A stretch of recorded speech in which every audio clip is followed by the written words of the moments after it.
In the heart of the bustling city, amidst the towering skyscrapers and the chaotic rhythm of life, there lived a man named Edward Kinston. Edward was a millionaire, known for his shrewd business acumen and his seemingly impenetrable facade. Yet, behind closed doors, he harbored a secret longing, a desire for familial connection that money could not buy. Edward's wife, Eleanor, was a woman of grace and sophistication.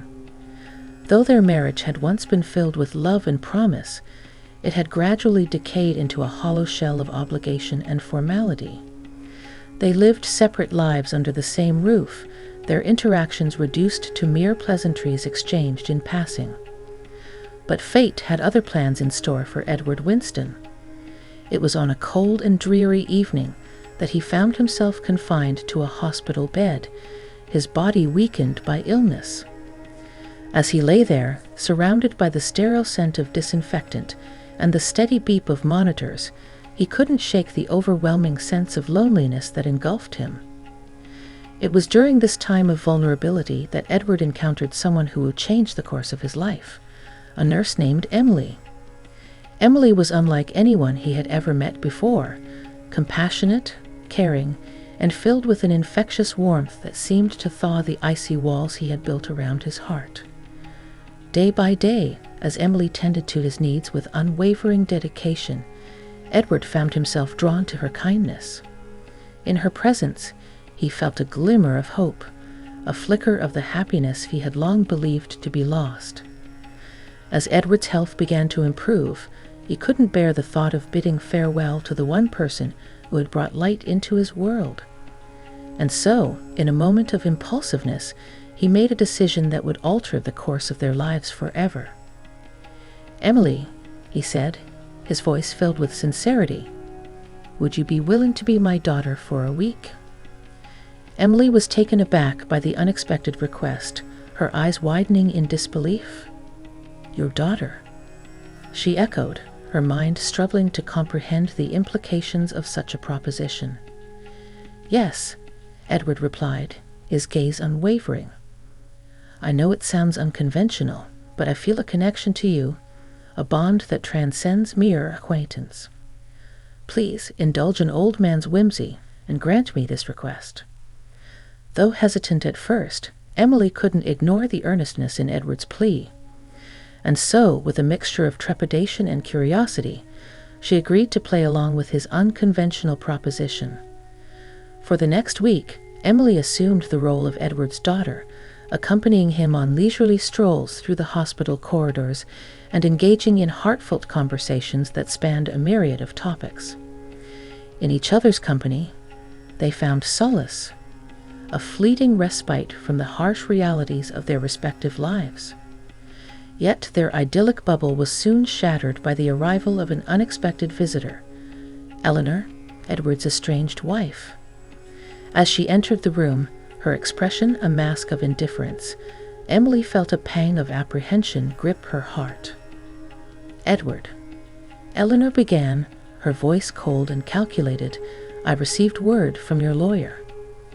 He informed me that you've made some rather unconventional changes to your will." Edward's eyes flickered with a hint of guilt, his gaze shifting to Emily before returning to his wife. "Yes, Eleanor," he admitted, his tone somber. "I've made provisions for Emily in my will, provisions that reflect the bond we share." Eleanor's features hardened, her lips forming a thin line of disapproval. "And what, pray tell, is the nature of this bond?" she demanded, her voice laced with contempt. Edward hesitated for a moment, his thoughts racing as he struggled to find the right words. "Emily has brought light into my life in ways you cannot fathom," he confessed, his voice tinged with emotion. "She has shown me kindness and compassion when I needed it most, qualities that have been sorely lacking in our marriage." Eleanor's facade wavered, a flicker of vulnerability seeping through her steely exterior. "Edward," she whispered, her voice trembling ever so slightly, I never realized." But before she could utter another word, Edward reached out to grasp her hand, his touch gentle yet firm. "It's not too late for us, Eleanor," he declared, his eyes brimming with sincerity. "We still have time to mend what's broken, to rediscover the love that once bound us together." Tears welled up in Eleanor's eyes as she gazed into her husband's earnest gaze, her heart heavy with regret. "I'm so sorry, Edward," she murmured, her voice choked with emotion. "I've been so blind, so consumed by my own insecurities." In that moment, amidst the echoes of their shared remorse, Edward and Eleanor found themselves on the precipice of reconciliation, a chance to rebuild what had been lost and forge a new path forward. As the days turned into weeks and the weeks into months, Edward's health continued to improve, his bond with Emily growing stronger with each passing day. And though their journey was fraught with challenges and obstacles, they faced them together, united by a newfound sense of purpose and the unwavering belief that love, in all its forms, had the power to heal even the deepest of wounds. And so, as the curtains closed on one chapter of their lives and opened on another, Edward, Eleanor, and Emily embarked on a journey of redemption and renewal, a journey guided by the enduring power of forgiveness and the boundless possibilities of the human heart. As the days turned into weeks and the weeks into months, Edward's health continued to improve, his bond with Emily growing stronger with each passing day. And though their journey was fraught with challenges and obstacles, they faced them together, united by a newfound sense of purpose and the unwavering belief that love, in all its forms, had the power to heal even the deepest of wounds. Emily, who had once been a mere nurse attending to Edward's physical needs, had now become an integral part of their family. With her warmth and compassion, she bridged the gap that had long existed between Edward and Eleanor, serving as a beacon of hope in their darkest moments. And as the years went by, Edward and Eleanor's love was rekindled, blossoming anew like a dormant flower awakened by the gentle kiss of spring. Together, they embarked on a journey of rediscovery, learning to communicate openly and honestly, and to cherish each other's presence with a newfound appreciation.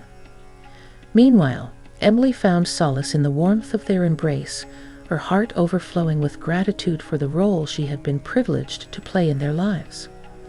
Though she had initially been drawn to Edward out of a sense of duty, she had come to realize that their connection ran deeper than she could have ever imagined, a bond forged not by blood, but by the unspoken language of the heart. And so, as the years turned into decades, Edward, Eleanor, and Emily lived out their days in contentment, their lives intertwined in a tapestry of love and laughter.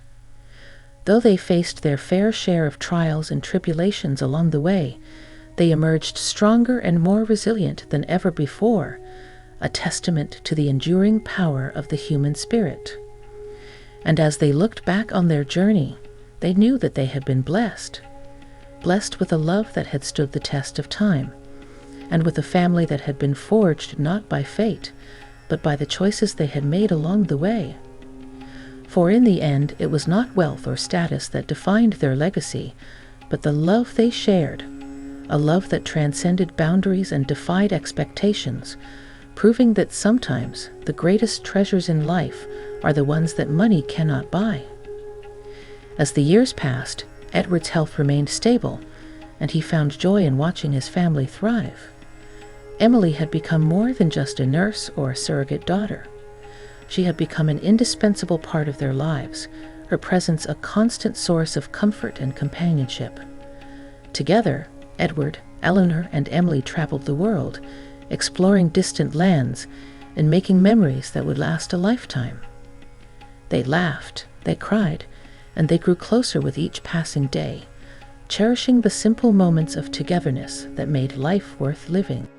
But as time marched on, Edward knew that he had one final task to complete, to ensure that his loved ones would be taken care of long after he was gone.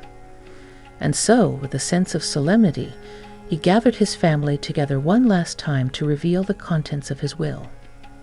Sitting in the warmth of their living room, Surrounded by the flickering glow of candlelight, Edward cleared his throat and began to speak. "My dear Emily," he said, his voice filled with emotion, "I want you to know how much you both mean to me. You have brought light into my life in ways I never thought possible, and for that I will be eternally grateful."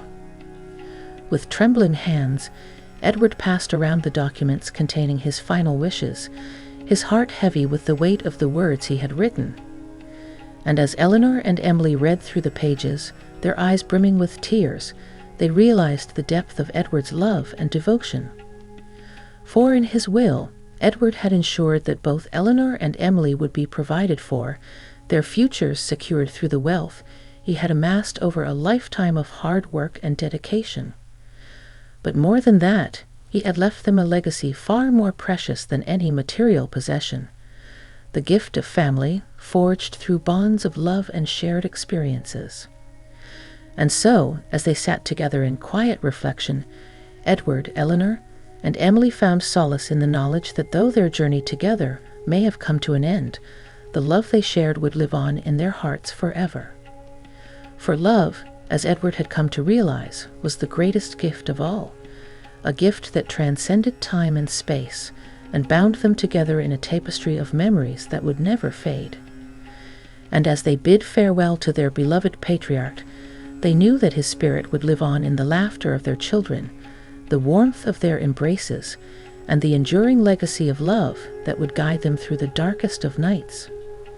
For Edward Winston may have been a millionaire by wealth, but in the eyes of his family he was truly priceless, a beacon of hope and a source of inspiration, whose love would illuminate their lives for generations to come.